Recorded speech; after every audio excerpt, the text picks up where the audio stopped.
Neat यानी national eligibility cum entrance test लाखों Indian students के लिए एक उम्मीद की किरण है जो मेडिसिन में अपना करियर बनाना चाहते हैं।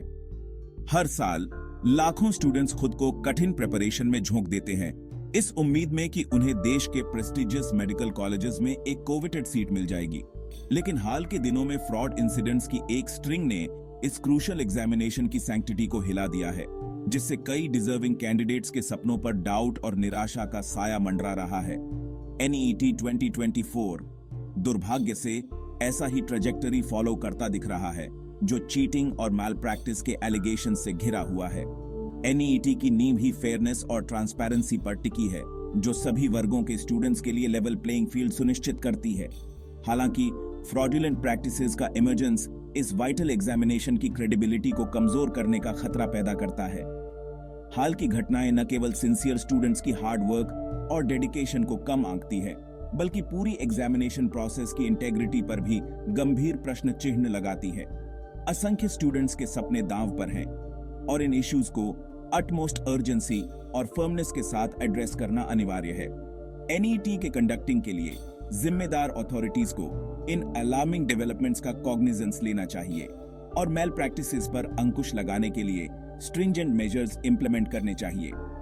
ऐसा करने में विफलता के दूरगामी परिणाम होंगे, हमारे एजुकेशन सिस्टम में विश्वास कम होगा और एस्पायरिंग मेडिकल प्रोफेशनल्स के भविष्य को खतरा होगा।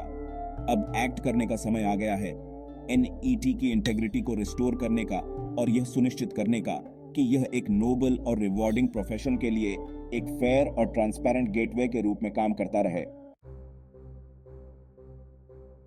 NEET 2024 में देखे गए सबसे अलार्मिंग ट्रेंड्स में से एक है OMR शीट्स में डिस्क्रिपेंसीज की बढ़ती संख्या। स्टूडेंट्स ने ऐसे इंस्टेंसेस की सूचना दी है जहां OMR शीट्स पर उनके रिस्पॉन्सेज उन आंसर से मेल नहीं खाते जो उन्होंने एग्जामिनेशन के दौरान मार्क किए थे। ये डिस्क्रिपेंसीज अगर प्रूवन ट्रू हैं तो इवैल्यूएशन प्रोसेस में एक गंभीर फ्लॉ की ओर इशारा करते हैं, संभावित रूप से अनगिनत स्टूडेंट्स के भविष्य को जेपरडाइज करते हैं। ऐसी घटनाओं के लिए इन एरर्स के रूट कॉज का पता लगाने और यह सुनिश्चित करने के लिए थॉरो और इम्पार्शियल इन्वेस्टिगेशन की मांग की जाती है कि इवैल्यूएशन प्रोसेस फूल प्रूफ है। चीटिंग के एक पार्टिकुलरली ऑडेशियस अटेम्प्ट में एक MBBS स्टूडेंट को NEET 2024 के लिए अपीयरिंग एक कैंडिडेट को अलेजिडली इंपर्सनेट करने के लिए एप्रीहेंड किया गया था। यह घटना इस बात पर प्रकाश डालती है कि इस हाई स्टेक्स एग्जामिनेशन में अनफेयर एडवांटेज हासिल करने के लिए लोग किस हद तक जाने को तैयार हैं। MBBS डिग्री पहले से ही परस्यू कर रहे किसी व्यक्ति की इन्वॉल्वमेंट से इन मेल प्रैक्टिसेस में बड़े सिंडिकेट्स की पोटेंशियल इन्वॉल्वमेंट के बारे में चिंताएं पैदा होती हैं। चीटिंग के लिए सोफिस्टिकेटेड टेक्नोलॉजी का उपयोग एक और वॉरिंग ट्रेंड है जो हाल के दिनों में लाइट में आया है। Miniature Bluetooth devices, concealed cameras और यहां तक कि क्वेश्चन पेपर्स की लाइव स्ट्रीमिंग की भी सूचना मिली है, जो टेक सेवी फ्रॉडस्टर्स के लिए करंट सिस्टम की वल्नरेबिलिटी को हाईलाइट करता है। इन घटनाओं के लिए ऐसे मेल प्रैक्टिसेस का डिटेक्ट करने और उन्हें प्रिवेंट करने के लिए एडवांस्ड टेक्नोलॉजी को शामिल करते हुए सिक्योरिटी मेजर्स में कॉम्प्रिहेंसिव ओवरहॉल की आवश्यकता है। फ्रॉड और चीटिंग के बढ़ते इंस्टेंसेस ने NEET 2024 एस्पायरेंट्स को डिसहार्टेंड और डिसइल्यूजन्ड महसूस कराया है। कई स्टूडेंट्स जिन्होंने इस क्रूशियल एग्जामिनेशन की तैयारी के लिए अपने जीवन के वर्षों डेडिकेट कर दिए हैं, अब पूरी प्रोसेस की फेयरनेस पर सवाल उठा रहे हैं। इन युवा माइंड्स पर इमोशनल टोल को कम करके नहीं आंका जा सकता है, क्योंकि मेडिकल करियर के उनके सपने अधर में लटके हुए हैं।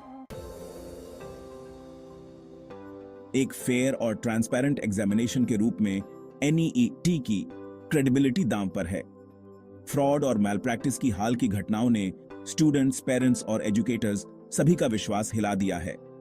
NEET के कंडक्टिंग के लिए जिम्मेदार अथॉरिटीज को इन कंसर्न्स को एड्रेस करने और इस वाइटल एग्जामिनेशन की इंटेग्रिटी को रिस्टोर करने के लिए इमीडिएट और डिसाइसिव एक्शन लेना चाहिए। ऐसा करने में विफलता के दूरगामी परिणाम होंगे, हमारे एजुकेशन सिस्टम में विश्वास कम होगा और एस्पायरिंग मेडिकल प्रोफेशनल्स के भविष्य को जेपरडाइज करेगा। NEET में फ्रॉड और मेल प्रैक्टिस के इश्यू से टैकल करने के लिए एक मल्टी प्रॉन्ग्ड अप्रोच की आवश्यकता है। सबसे पहले और सबसे महत्वपूर्ण, OMR शीट्स में एलिजेड डिस्क्रिपेंसीज की थॉरो इन्वेस्टिगेशन होने की आवश्यकता है। यदि ये एलिगेशंस ट्रू पाए जाते हैं तो इवैल्यूएशन प्रोसेस में लूप होल्स की आइडेंटिफाई करना और इसे और अधिक रोबस्ट और एरर प्रूफ बनाने के मेजर्स इंप्लीमेंट करना एसेंशियल है। एरर्स की पॉसिबिलिटी को मिनिमाइज करने के लिए अथॉरिटीज को ओएमआर शीट्स की डबल चेकिंग की सिस्टम इंट्रोड्यूस करने पर भी विचार करना चाहिए। इसके अलावा चीटिंग को प्रिवेंट करने के लिए एग्जामिनेशन सेंटर्स पर सिक्योरिटी मेजर्स को स्ट्रेंथन करना क्रूशियल है। अनऑथराइज्ड कम्युनिकेशन डिवाइसेस को ब्लॉक करने के लिए बायोमेट्रिक ऑथेंटिकेशन, सर्वेलेंस कैमरास और जैमर्स जैसी एडवांस टेक्नोलॉजी का उपयोग एक्सप्लोर और इंप्लीमेंट किया जाना चाहिए। इसके अतिरिक्त किसी भी प्रोहिबिटेड डिवाइसेस के उपयोग को रोकने के लिए कैंडिडेट्स के एग्जामिनेशन हॉल में एंटर होने से पहले उन्हें फ्रिस्क करने के लिए स्ट्रिक्ट प्रोटोकॉल्स होने चाहिए। अंत में एक ऐसी सिस्टम क्रिएट करना एसेंशियल है जो ट्रांसपेरेंसी और अकाउंटेबिलिटी को इनकरेज करे। स्टूडेंट्स को ऑब्जेक्शंस उठाने की अनुमति देने के लिए अथॉरिटीज को एग्जामिनेशन के तुरंत बाद आंसर कीज और क्वेश्चन पेपर्स पब्लिश करने चाहिए यदि कोई हो। मेल प्रैक्टिस या सस्पिशियस एक्टिविटी के किसी भी इंस्टेंस की रिपोर्ट करने के लिए स्टूडेंट्स के लिए एक क्लियर और एक्सेसिबल मैकेनिज्म भी होना चाहिए। इन कंसर्न्स को एड्रेस करके और स्ट्रिंजेंट मेजर्स इंप्लीमेंट करके ही हम एनईटी की क्रेडिबिलिटी को रिक्लेम करने की उम्मीद कर सकते हैं और यह सुनिश्चित कर सकते हैं कि यह एक नोबल और रिवॉर्डिंग प्रोफेशन के लिए एक फेयर और ट्रांसपेरेंट गेटवे के रूप में काम करता रहे।